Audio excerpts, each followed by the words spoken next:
Orang yang mampu mengikuti Nabi SAW, orang ini akan langsung mendapatkan cinta Allah Subhanahu wa Ta'ala. Maka kalau Anda sudah bisa mengikuti Nabi, kata Allah, tangan dijaga dari maksiat, kaki dijaga dari maksiat. Maksiat itu buruk, lawan buruk itu baik. Maksiat itu sumber kegelisahan. Makanya orang yang maksiat itu gelisah. Gelisah lawannya tenang. Karena itu ketika maksiat sudah tidak ada dalam diri kita, orang ini hidupnya akan tenang dan pasti selalu akan ada dalam kebaikan. Semua miniatur Nabi dari Nabi Adam sampai Nabi Isa alaihissalam itu terkumpul contoh seluruhnya sempurna pada Nabi Muhammad sallallahu alaihi wasallam. Nabi sebelumnya sakit, Nabi Muhammad pernah sakit. Nabi sebelumnya punya kekuasaan, Nabi Muhammad punya kekuasaan. Nabi sebelumnya pernah dijahili, Nabi Muhammad banyak dijahili. Dan kita hafal sampai sekarang tokoh-tokohnya, ada semuanya. Tapi bagaimana ketika Nabi mengalami semua itu, kenikmatan yang dirasakan? Anda dicaci dengan lisan, Anda dilempar dengan perkataan, Nabi dilempar dengan batu di Taif sampai berdarah. Duduk istirahat di bawah naungan pohon. Datang dua malaikat penjaga gunung. Ya Muhammad sallallahu alaihi wasallam, mud yadaika ila sama. Muhammad sallallahu alaihi wasallam, angkat tanganmu ke langit, mintakan kepada Allah supaya kami mengangkat dua bukit di Taif itu untuk menghimpit orang-orang yang menyakiti engkau itu. Ini malaikat sampai datang. Ini malaikat aja merasakan, ini orang luar biasa nih, melempar Nabi sampai berdarah. Datang, angkat tanganmu ke langit, minta kepada Allah. Kami lakukan sekarang, kami angkat dua bukit itu, kami himpit mereka yang menyakitimu itu, melempar engkau dengan batu. Apa jawab Nabi? Lah, jangan lakukan. Fa innahum qaumun la ya'lamun. Fa innahum qaumun la ya'lamun. Mereka belum tahu saja. Nanti kalau sudah tahu juga, mereka akan menyadari mereka salah. Ya Rabb, ila man takiluni, a ila qaribin yu'dhini, am ila ba'idin yu'limuni, fa ana radin ma lam taghdab alayya. Ya Allah, setelah di Taif ini aku dilempari dalam berdakwah, kemana lagi engkau akan antarkan aku untuk berdakwah? Apakah dari Taif ini tempatnya masih dekat dan di situ aku akan disakiti lagi? Atau tempatnya masih jauh dan itu akan dizalimi lagi aku di sana? Aku ridha ya Allah, aku akan nikmati sepanjang engkau tidak marah kepadaku. Sepanjang engkau tidak marah kepadaku. Ya Rabb, mohon munculkan kelak di bumi Taif ini laki-laki, perempuan, anak-anak, dewasa yang kelak akan beriman kepada Allah dan Rasulnya Muhammad sallallahu alaihi wasallam.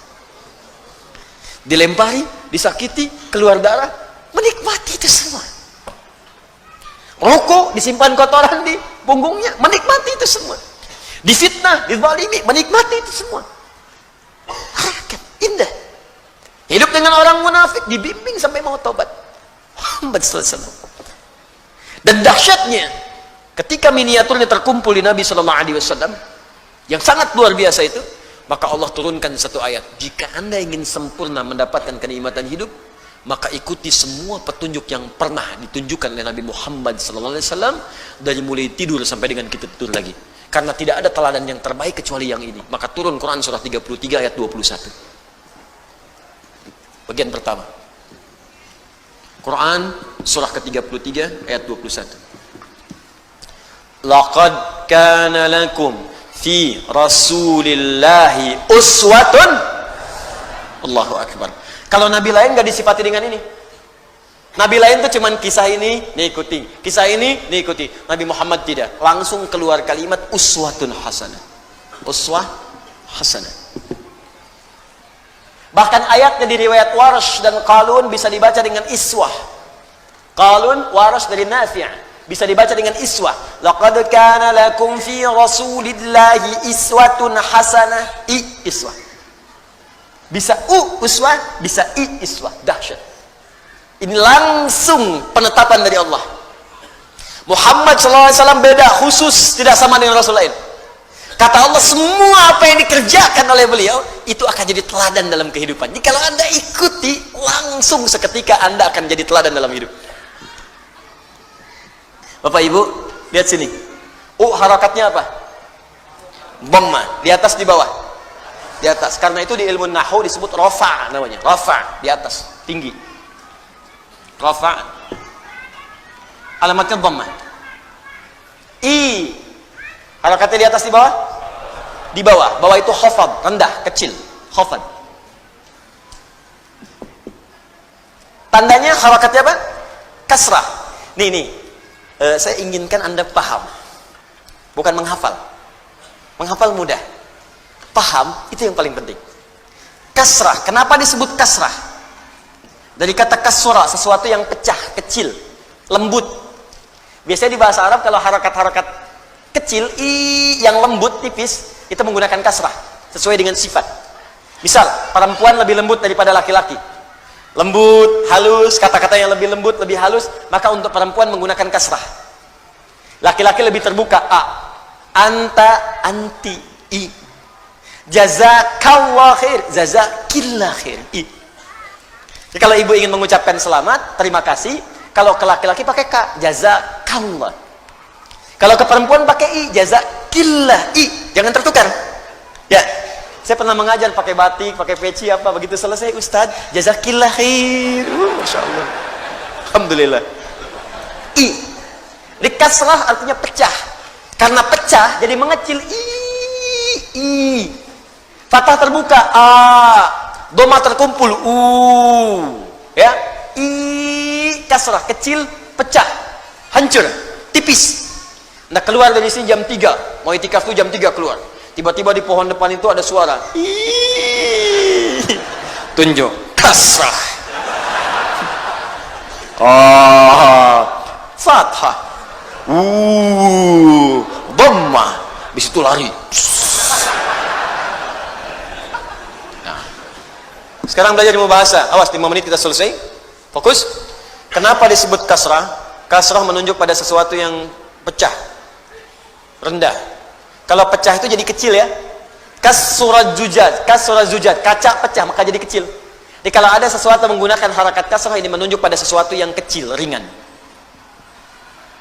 Makanya alamatnya khafad, di bawah, rendah. Kalau menggunakan sesuatu yang tinggi, terkumpul, rafa, tinggi. Dhammah, terkumpul. In dhamma syai'u, berkumpul jadi banyak.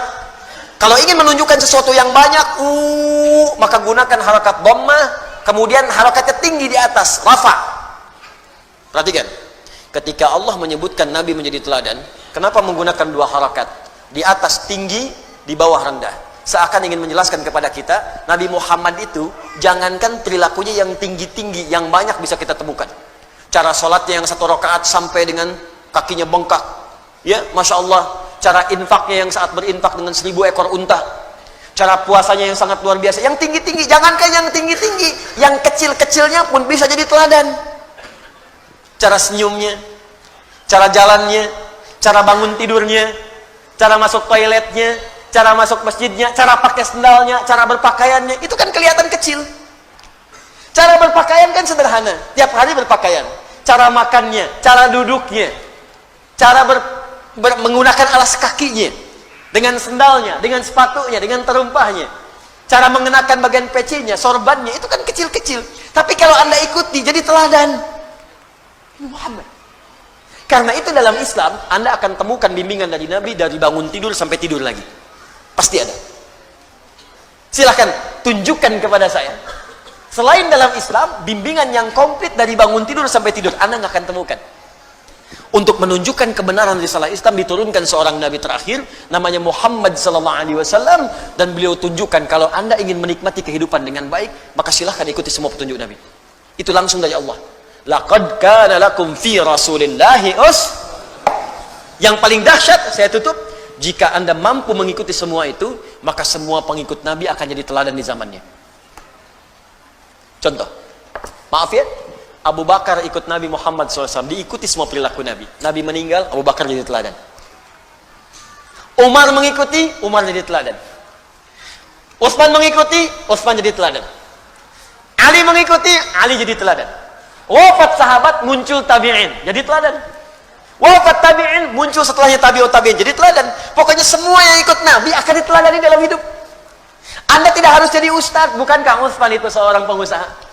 Abdurrahman bin Auf seorang pengusaha, Amr bin As seorang diplomat, birokrat bahkan.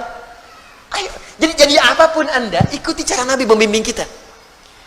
Ustaz, bagaimana dengan kami perempuan? Ibu, bukankah Sayyidah Khadijah istri Nabi? Bukankah Aisyah istri Nabi? Bukankah Zainab istri Nabi? Makanya Nabi diizinkan menikah lebih daripada 4 perempuan, karena semua istri Nabi itu menjadi miniatur karakteristik semua perempuan di bumi. Makanya ibu pulang ke rumah, ibu baca sirah istri Nabi, ibu akan menemukan, ibu akan mirip siapa? Ibu akan temukan. Ya, ada yang cekatan, senang belajar, berarti seperti Sayyidah Aisyah. Ibu pelajari bagaimana riwayat Sayyidah Aisyah. Ada yang senang ngaca, senang macam-macam, kan? Ada yang senang misalnya mohon maaf bikin masakan dan sebagainya, ada. Kalau Khadijah itu agak susah memang, ya. Tapi bukan berarti nggak bisa diikuti. Cirinya sederhana, Bu. Begitu suami melihat ibu, hilang setengah masalah. Khadijah. Itu ada di Al-Bukhari nomor hadis 4-5. Nabi pulang dari Gua Hira, ya, begitu kemudian melihat malaikat Jibril dalam bentuk rupanya, tergesa-gesa pulang ke rumah, dibukakan, begitu melihat Sayyidah Khadijah, setengah masalah hilang. Digenggam tangannya, kata Nabi, zammiluni, zammiluni, selimuti saya, dibawa kemudian ke kamar, diselimuti, keluarlah kalimat yang indah itu, Allahu Akbar.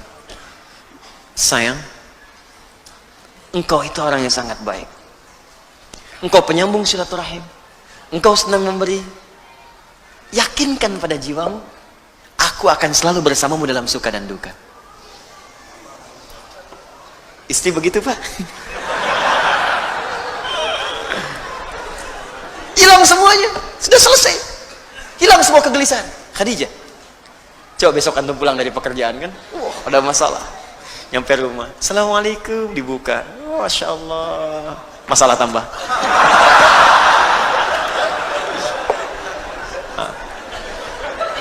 Dan bonusnya, saya akhiri, bonusnya orang yang mampu mengikuti Nabi SAW dalam setiap taraf hidupnya, bukan hanya akan dijamin tenang hidupnya, tapi orang ini akan langsung mendapatkan cinta Allah Subhanahu wa ta'ala. Itu ada di Quran surah ketiga Ali Imran, saya tutup ayat 31. Qul in kuntum tuhibbunallaha fattabi'uni yuhibbukumullah wa yaghfir lakum dzunubakum. Katakan Muhammad, katakan pada umatmu, jika mereka atau kalian serius mencintai Allah, maka buktikan cinta itu dengan mengikuti semua petunjuk Nabi Muhammad SAW. Mulai sekarang belajar ya Bu ya, Pak. Belajar yang ringan-ringan dulu. Bangun tidur bagaimana petunjuk dari Nabinya. Mau makan petunjuknya bagaimana. Niatkan untuk mencintai Nabi. Niatkan untuk mengikuti Nabi. Jalan bagaimana Nabi berjalan. Berpakaian seperti apa Nabi berpakaian. Niatkan. Kalau Anda lakukan itu, yuhibbukumullah, maka bonusnya Allah langsung mencintai kita. Kalau Allah sudah cinta, wa yaghfir lakum dzunubakum, maka dosa-dosa kita akan diampuni oleh Allah Subhanahu wa taala. Nah, tidak cukup dengan amin, kita usaha dulu. Ciri orang yang diampuni dosa, maka akan dijaga semua perbuatan tubuhnya, terhindar dari maksiat. Maka kalau Anda sudah bisa mengikuti Nabi, kata Allah, mata akan dijaga dari maksiat, tangan dijaga dari maksiat, kaki dijaga dari maksiat. Maksiat itu buruk, lawan buruk itu baik. Maksiat itu sumber kegelisahan. Makanya orang yang maksiat itu gelisah. Gelisah lawannya tenang. Karena itu ketika maksiat sudah tidak ada dalam diri kita, orang ini hidupnya akan tenang dan pasti selalu akan ada dalam kebaikan. Itu puncaknya.